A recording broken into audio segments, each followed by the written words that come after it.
LaHatte and Marlies and Laan. And just a reminder about muting yourselves and turning off your camera. Thank you, Louise and Marlies, handing over to you. Tēnā koutou katoa. Ko tangata tiriti, te iwi, no tamaki makoto aho, ko Louise LaHatte tēnei. I'm a freelance librarian with many years' experience in public libraries and a long history of working in advocacy for freedom of information. I'm here with Marlies van der Laan on behalf of the LIANZA Committee on Freedom of Information. Marlies and I co-wrote the LIANZA Freedom to Read Toolkit that was released back in 2022. And we're here to talk about our next step in this journey, the new tool that will help us all respond to and resist censorship, and to persuade you that your library should be using this tool. I'm going to talk about why we've produced this tool and why we think you should care, with some global and local context. And Marlies will talk about the tool, how it works, why it was designed that way, and what we can do with the data being collected. So why do we keep banging on about library challenges? We do want to alarm you, or rather reignite your alarm, since I'm sure you're aware of what's happening in the United States of America, which does have a spillover effect on the whole world. Not only have local banning and defunding of libraries grown in number, and threats to libraries upholding freedom of information become harsher and more frightening, but they have a government who is unashamedly removing information from libraries, archives, museums, government websites, and national parks in order to disappear the stories and achievements of those who are not white, Christian, cis, straight, or conservative. To hide evidence of climate change and health measures such as pandemic control strategies. Carla Hayden, the Librarian of Congress, was fired, with the Trump administration claiming concern about her pursuit of DEI and putting inappropriate books in the library for children. This followed the sacking of the National Archivist, a role now filled by Secretary of State Marco Rubio. At the same time, GLAM institutions around the world, galleries, libraries, archives, museums, etc., are trying to understand and institute decolonizing methodologies in their work. The University of Essex Library and Cultural Services describes this work. Decolonization involves identifying colonial systems, structures, and relationships, and working to challenge these systems. It is not integration, or simply the token inclusion of the intellectual achievements of non-white cultures. Rather, it involves a paradigm shift from a culture of exclusion and denial to the making of space for other political philosophies and knowledge systems. The making of space for other political philosophies and knowledge systems. You could say that the USA government is doing exactly the opposite. In effect, they are recolonizing their country. And in breaking news, the advocacy group Every Library Institute just reported that the Fifth Circuit Court of Appeals, one of 13 across the country, narrowly ruled that the government can restrict access to books in public libraries simply because it dislikes or disagrees with the content of these books. But hopefully this will be challenged and overturned. But here in Aotearoa, well, we developed the Freedom to Read Toolkit here because we could see we were just starting to experience the increases in challenges seen in Australia and the USA. The toolkit was to help us be prepared for more of the same here, and as predicted, the same types of groups as those leading the charge in other countries have read their playbook and are starting to try and make the same headway here that is happening in Trump's America. Examples of some of the debate around the Treaty Principles Bill, changes to the school curriculum, the removal of Māori government department names, the New Zealand First Bill, which Winston Peters says would put an end to the woke left-wing social engineering and diversity targets in the public sector. And certainly the UK is worried about the US overflow, as demonstrated by a recent Guardian news headline. Librarians in UK increasingly asked to remove books as influence of US pressure groups spreads. What can we do? Well, as we said in the toolkit, be prepared. We will keep updating the toolkit as we learn more and as new resources become available. For instance, significant additions were made to the event management section as this became more of an issue for libraries here. I've just returned from Laan, Melbourne, where I was thrilled to visit an exhibition at the State Library of Victoria called Make Believe, Encounters with Misinformation, highlighting the advocacy role libraries can play in informing our communities. The State Library website has a digital version that is worth looking at, and we can add a link to this from the toolkit too, but I do encourage you to have a look. But to answer the question, how big is the problem here, and is it increasing, we needed more data. Unlike many other countries, Aotearoa, New Zealand did not have a national register of challenges until now.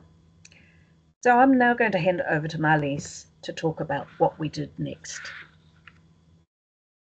Kia ora, thank you, Louise. Ko Marlies tōku ingoa. Yeah, the register that we've launched is the result of a bit of research and a lot of planning and a lot of help from other people.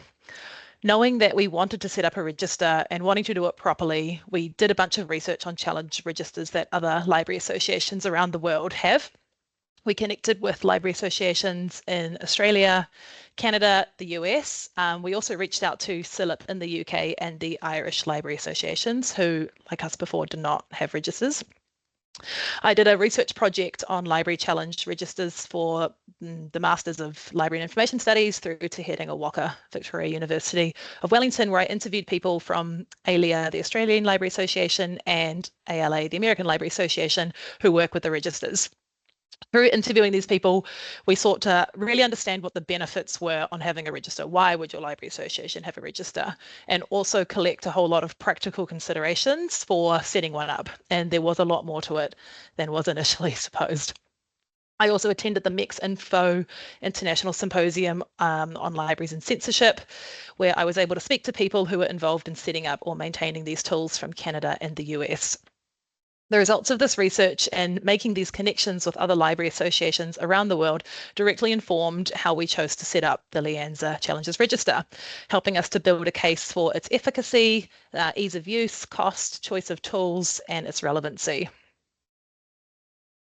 So we'll go through some examples of how other library associations are using their registers. ALA, the American Library Association, they are probably the most well known. They use their data for advocacy, publicity about what's happening, and their reporting tool is open to everybody, the public, library staff, and they use this data to report regularly into the Journal of Intellectual Freedom and Privacy, which is run by their Office of Intellectual Freedom, which they consider as the de facto periodical which tracks attempted and actual censorship in all public institutions in the States. So they do some really powerful advocacy and reporting with the data that they collect. Usually when you see a headline or stats about numbers or titles of banned books, it's likely to come from the data that ALA have published. For example, in April of 2025, they released data documenting the attempts to censor books and materials during the previous year. And that data revealed that the majority of book censorship attempts are now originating from organised movements, 72%, pressure groups, government entities, elected officials, board members, and administrators initiating 72% of those demands to books. Another good example is the Canadian Library Association, their challenges database. They also publish a lot about their data. I've included a graph here where you can see the significant increase in LGBTQI content and events that's showing up in their register. In the past, most of their challenges were about materials containing racist language and themes, primarily about their Indigenous peoples and culture, which is in contrast to America, where there was a lot of moral panic around diversity, equity, and inclusion initiatives, including resistance to the teaching of critical race theory in schools, which led to a high rate of challenged books there focused on race relations. Canada is now starting to see this trend as well. Interestingly, the Canadian Library Association has their actual register on the website. So you can just go on there and peruse the backlog of challenges that people have put through and searching through that, which is very interesting. I'd highly recommend taking a look. An example of how useful this collecting this data is, I wanted to showcase the research done by Michael Nyby, who's an academic and a committee member of the Canadian Library's Freedom of Information group. He analyzes the data in the register and publishes articles about it. They've been able to use this data to understand censorship trends, understand reporting rates, and look at the demographics of where the challenges are occurring. So this is amazing information to have to understand trends that are happening in the field, and most importantly, enabling us to properly manage challenges and prepare our staff effectively. In contrast to the Americans and the Canadians, the Australian Library Association have their register on a staff-only portal, so you can only access it by logging in. The public can't submit challenges, only libraries can report them. ALIA are also much more reticent with publishing their data on challenges. They have approached that they fear it would sort of add fuel to the fire, and they prefer to do a lot of their advocacy work behind the scenes. So though you might not see a lot of reporting in the media or other forms about challenges happening in Australia, yet they are happening, but a lot of it's happening behind the scenes without being sort of advertised. You might be thinking, wow, so much data, so many great lists already published. I already know that the most challenged book is genderqueer and fundamentalist religious groups target books in children's collections. So why can't we just use that data? And the key point is that their data isn't local to us. We need local data to understand our local trends. Using their data is useful. We're in a globally connected world. As we've already realized, a lot of things that happen in the States will eventually flow down to Aotearoa in some form or another. But this data doesn't enable us to understand our own trends, where our challenges are occurring, and what kind of things are being challenged. It doesn't help us to prepare and advocate for our own local situation.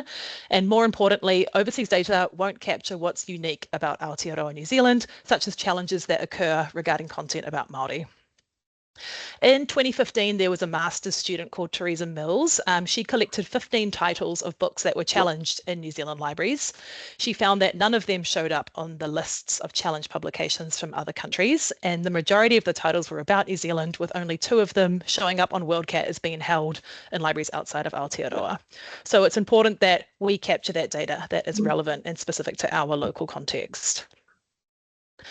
So building on how other library associations have done it, LIANZA has now created a register for Aotearoa New Zealand.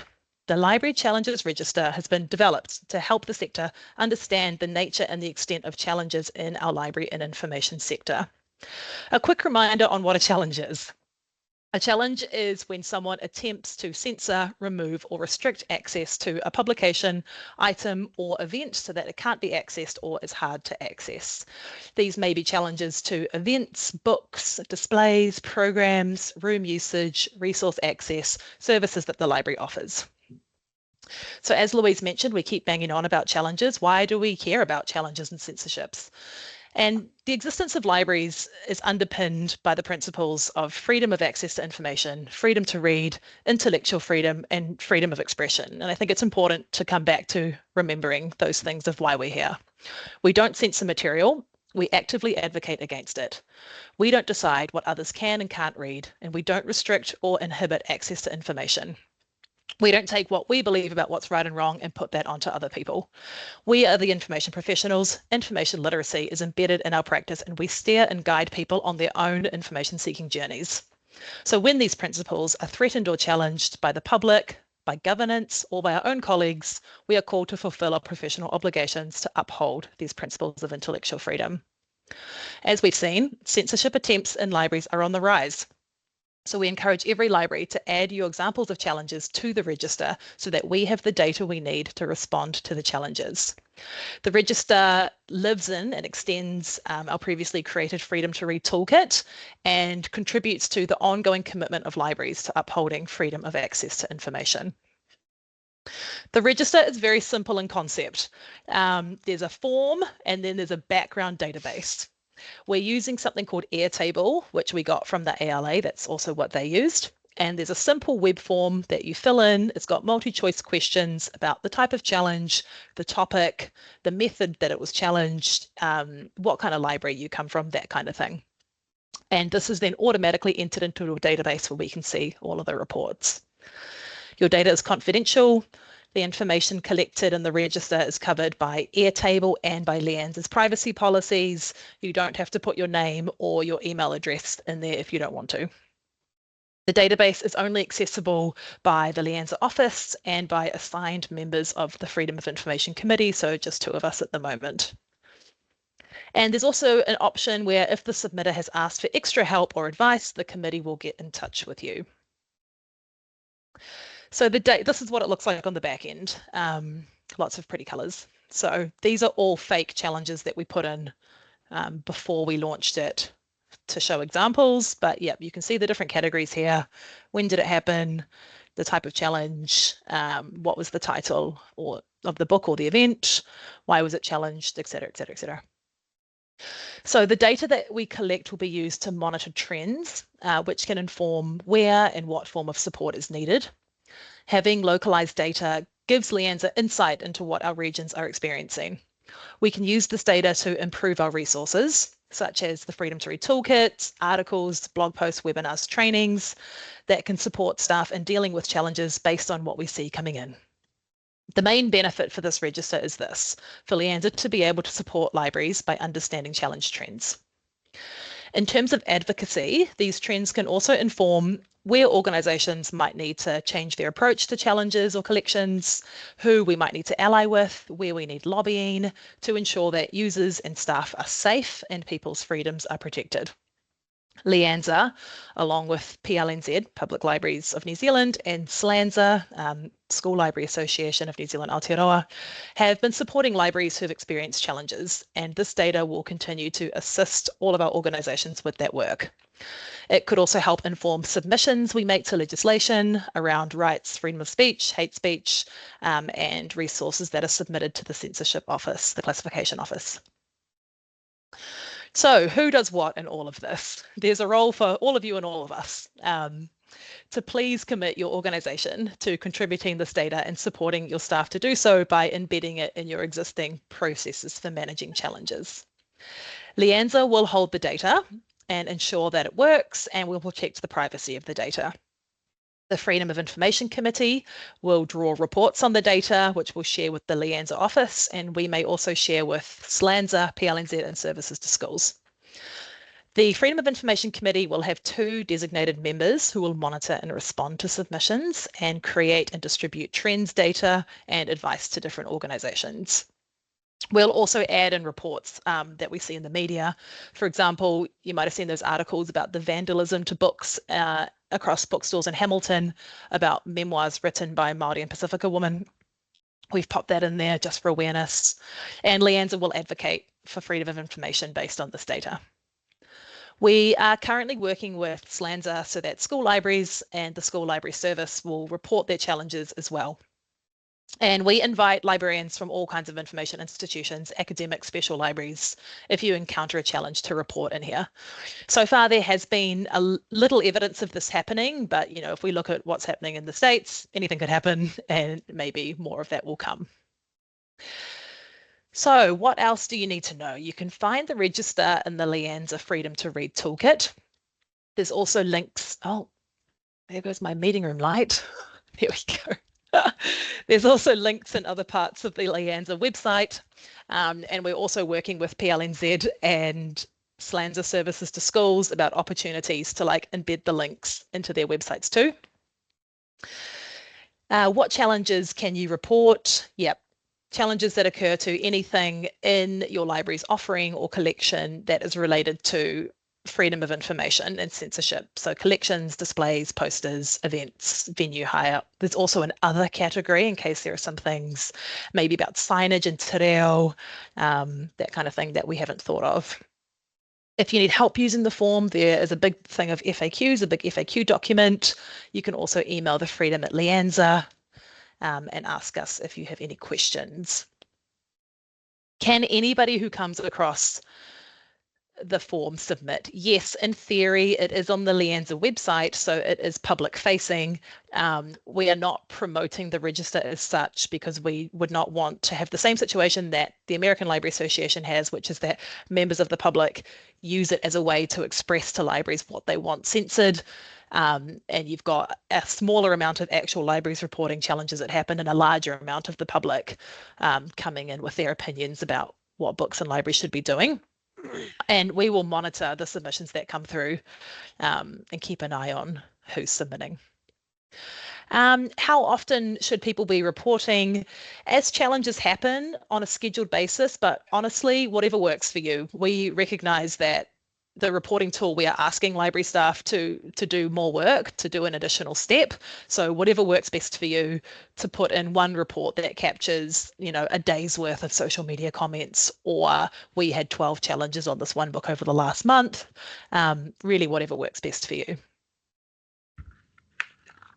So we are a month in. We launched on the 1st of May, and what have we seen so far? Well, we've had 12 challenges come in, which has been really great to see. 7 of these have been about rainbow content. Many of them are about age-appropriate books for children in the collection. One challenge requested that all rainbow books be moved to a restricted area. One challenge also pointed to self-censorship by staff. So this is already amazing information for us to be able to have to see where support is needed. And it's also been great to see the actions that library staff are taking in dealing with these challenges, referring to their collection policies, the responses they send back to people who try and censor material, and choosing to retain the item. And I just want to say a huge thank you to everybody who has submitted their challenges so far, and a huge thank you to everybody who continues to report in the future. The success of the register depends entirely on library staff submitting reports, so we really appreciate your efforts. And collecting the data is ultimately for your benefit, and LIANZA will use it to help libraries and to help library staff. So in the spirit of preparedness, what's next? Well, yesterday was the release date of our former Prime Minister Jacinda Ardern's memoir, A Different Kind of Power. And given the way the Prime Minister did and continues to be targeted with a lot of hate and blame from groups espousing disinformation, and given the acts of vandalism we've seen on books authored by local women in Hamilton, we can expect that you might see some challenges or acts of vandalism on this book as well. So keep an eye out, and if that happens, we'd love you to submit a report on it. Okay, so Louise, I'm handing back to you now. Thank you, Marlies. Right, so this webinar has a lot of information in it, but it is also a call to action. Please have a look at the new pages on the website, and please talk to your people, your organisations, about setting up a new routine to report challenges. And please make sure this just becomes part of your normal reporting. If you don't already collect this data for your own library, this could provide a tool for doing so. But if you do already collect this data, and we know that particularly larger organisations do so, you might consider adding retrospective data, which would add depth to the information we have and our analysis of trends. Marlies' research project looked at overseas examples, and one of the things that she discovered through that was that studies conducted in 2023 revealed that while the ALA, the American Library Association, had 2,561 challenges reported in 2021, Canada only had 341, even while they were seeing the same trends of organised protesting and challenge. And the lesson they learned from that was this was largely due to low awareness in Canada of the reporting mechanism, and that they needed to more actively engage their community to be involved in reporting. They also saw that the benefits of the data were very clear. Comprehensive data about challenges gave libraries a deeper understanding of what was being challenged and how public resistance to intellectual freedom manifests, which can help libraries create more appropriate policies and assist with community outreach in times of potential discord. National library associations were also better equipped to create resources and advise the profession with a richer knowledge of challenges. So that is our overview of the new register that has been created. But just before we go on to looking at the questions, I would like to just give some thanks and credits for all the people who've been involved in setting this up. Firstly, Marlies from Auckland Libraries, and who is also now the chair of our committee, for all her research and work on this tool. Thanks also to Anne Golding from Victoria University, and Rochelle Daines from Upper Hutt Library, who helped us design and test the tool. Leonie Grigsby from LIANZA is helping review the tool from a school library perspective. Angela Cancross and Jess Buchanan-Smith from the LIANZA office helped with the setup and comms. And also thank you, Laura Marshall, the ED, for giving this work priority for the LIANZA office. We couldn't have done that without all your help. Also, a thank you for your interest with so many of you at the session, and hopefully thank you for your commitment to using this tool. So, ngā mihi nui. So this is the point where we do have some time for questions, and I can see that there's already quite a few in the chat there. Do you want me to read them out, starting Yes. from the top? Okay. Yes, so Heather has asked, does the challenges register also include challenges that succeeded? Like somebody complains about a book not belonging in the children's section. The example I'm thinking of is Roald Dahl's Skin, which I complained about once. The librarian looks at it and goes, irk, and reshelves it in adult fiction. Yes, so yes, because what that is that, and this we try and make this quite clear in the toolkit, that actually people have a right to challenge things that we have in our libraries. And if you think of the way that people, that libraries acquire books, they might not have actually seen the books before they're ordered and end up in the library collection. So we would always say that the first step is to review something that's been challenged and then apply the librarian's professional judgment. It's great that libraries often then are deciding to keep it there, but there are quite a few times when they look at it and think, it doesn't look quite what we thought it was. So yes, maybe it would be better to move it into a different collection. Quite a few libraries, though, on being challenged of this sort of nature will say, actually, we think it is still appropriate in this collection. But if you think about how libraries always make sure they have mostly have separate graphic novel collections, just as an acknowledgement that we curate things so that children are most exposed to the things that are more suitable for them, but not to remove things just because of offence. If you'd ever read Roald Dahl's Skin, you'd understand why I objected to it being in the children's section. It's graphically violent, it's sexual, it's really, really gross, and you wouldn't want a kid picking it up thinking, "Oh, Roald Dahl." Yeah, kia ora. So that's and that's part of what we can do. So that's one of the things that is a reasonable response to having looked at something and assessed it. I'm pleased it wasn't removed from the collection, but that curating it is perfectly reasonable. And there's a category in the form, which is about the outcome of the challenge, and the options are like retained or relocated. So that's something that would be captured in the form. You'd say we relocated the book or the item to a different area. So next question, what if the same challenge is submitted by more than one staff member at the same library? Will that skew data? That's why partly why we monitor it. So in the back end of the database, if we see that it is the same one, if it's absolutely clear that it's the same challenge, then we would just merge that data. If we're not sure, we would get in touch with the library and just clarify that. Right. Okay, and we've got another question here. Has a risk assessment been done on impacts if the collected data is released to, say, the media or interest groups? Can I respond a bit to that?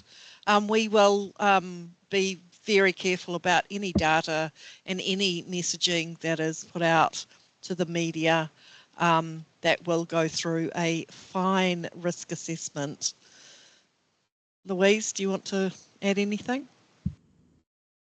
No, just that generally when this data is released, it's going to be at a very summary level and trends. So while we might use examples of titles, then yeah, we're very sensitive to that sort of risk.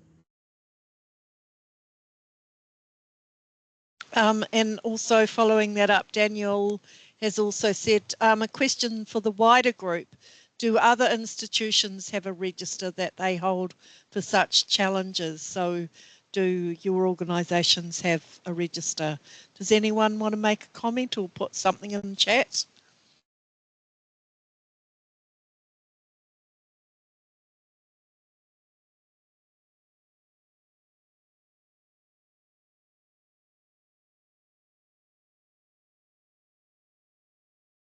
Okay, we'll leave that people to sort of respond to that on the chat.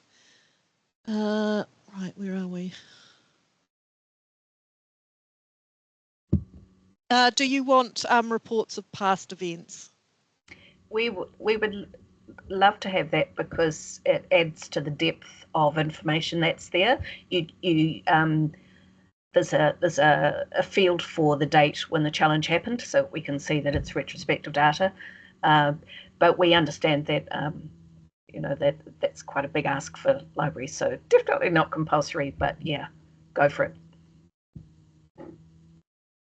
Okay. Will the register also include graffiti that occurs on library materials or on library grounds? Yes, that would be great to hear that as well. That's because that can be part of the vandalism. It could be a protest outside the library, or it could be the graffiti, or there have been examples of graffiti on the footpath outside a library, for instance. And if that's to do with people trying to censor or keep some opinions invisible, then we'd love to hear that too. Okay. Kirsten says, I'm sorry I have missed this part, but is this just official challenges in writing, or does it include verbal challenges over the desk? It's everything. So it could be an official challenge. It could be Lagoima. It might be over. It's more likely to be just over the desk. It could be letter to the mayor. It could be the vandalism or any of those things. So we've got different choices in the form for that. Yeah, and I think other library associations have told us that most library challenges are actually those conversations that frontline staff have with over the desk or in the children's area with parents who are in there. And that's also why we'd really encourage you to spread the message about challenges and preparedness and the register with all of your staff, including your frontline staff, because often those frontline library assistants and librarians are the ones who are at the desk encountering the parent who's like, what's this book doing in the children's section? And all of that are challenges that we'd love to have captured. God, so many questions here. Can contributing libraries access the data? Oh, I think, right. So not the data.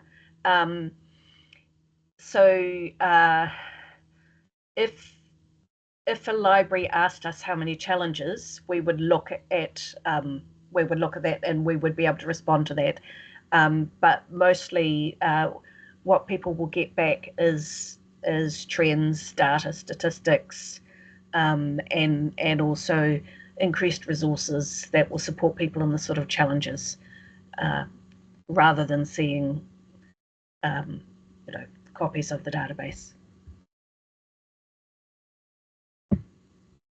Okay. Emma says, I'm sorry I have missed much of the talk, so I apologise if this was covered. I am interested in the challenge to me of books that spread misinformation or are racist. Yes, there are definitely categories in the register for that, and we know that that has been a trend. And what I suggest you do is go and look at the Freedom to Read Toolkit, because we've actually got a section on that where we talk about misinformation, and we have case studies about Tross publishing and books around there, and we look at that whole quite challenging area of misinformation about Māori history, for instance, and our obligations under Te Tiriti. So yeah, I suggest going to that resource. Yeah, and that example is kind of what we were talking about earlier. Like, that's the kind of unique data that we need to capture, that you won't get captured overseas. And all those other countries I spoke to, they're also countries that are like us. They're an Anglo-Western colonial country with Indigenous people and a colonial history, and they all had lots of different things to say about the way that books about their Indigenous people received challenges and how they had that data, and that's what's unique to Aotearoa that we'd really like to capture. Okay, Sue from Queenstown Lakes has made a comment that they have an incident tracker which covers challenges and is used as a learning tool. And also it sounds like there's a lot of copies of Jacinda's book in libraries and a lot of reservations, including in Canberra. 116 holds on the South Island, the Libby Consortium talking book version. Oh, okay. Okay, Kirsten Kane, Auckland said, we do keep data of customer complaints. There's a few more that are saying they do it too. Justine Lester said, we have a mystery customer who turns over any display books related to particular themes. How frustrating. I'll just comment on that, because that happens in bookstores as well. But also I was really interested in Melbourne. I popped into the Brunswick Library, and I was really impressed because they had 3 big displays, one about trans rights, one about Indigenous people, and one about Palestine. And I thought, wow. And then I noticed that they were right beside their information desk. And so I imagine that was very deliberately placed so that staff could be monitoring that there wasn't vandalism of those quite potentially contentious issues.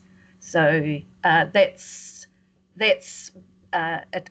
something that people can think about, like if you're thinking about the Jacinda Ardern book. You might not have any on display because there's so many holds, but if you did, where are you going to display them? Maybe you want to put them in line of sight of a staff member.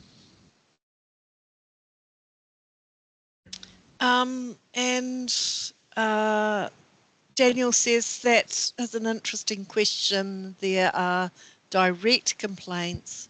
Would it be useful to record indirect complaints, such as Justine experienced? Uh, Which Justine was Oh, yeah. Yes. experienced the Yeah. mystery customer. Yep. Yes, yes. It would be great to have those as well, because that, again, it's showing us the sort of material, but also the sort of tactics that people might use. So they're the sort of ones that are more likely to come from individuals who happen to be using the library. And then what we probably haven't mentioned is that just as is happening overseas, we're more likely now to get organisations having a bit of a campaign. So the whole thing around Destiny Church, that was targeting drag story times. That was from they knew that was happening around the country, so they were particularly targeting those.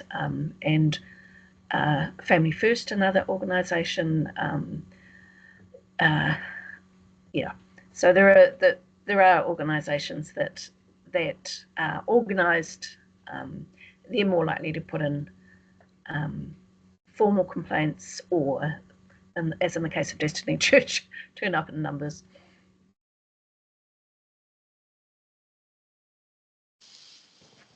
Okay. Does anyone want to raise any other questions? Here we are. Look. Daniel's made another comment. It builds an overview of the complete environment of the attacks on information, will help formulate our approach, such as you mentioned, having displays that may trigger people closer to staff and for visual awareness. Okay. Heather has commented, guessing at the reason could potentially be wrong, though I once switched out a front-facing book on an LGBTQ display for another book in the same display just because I found the cover reminded me of something very scary and it was putting me off. Okay. Any other questions or comments? Happy for people to raise their hands and join us talking, asking your questions.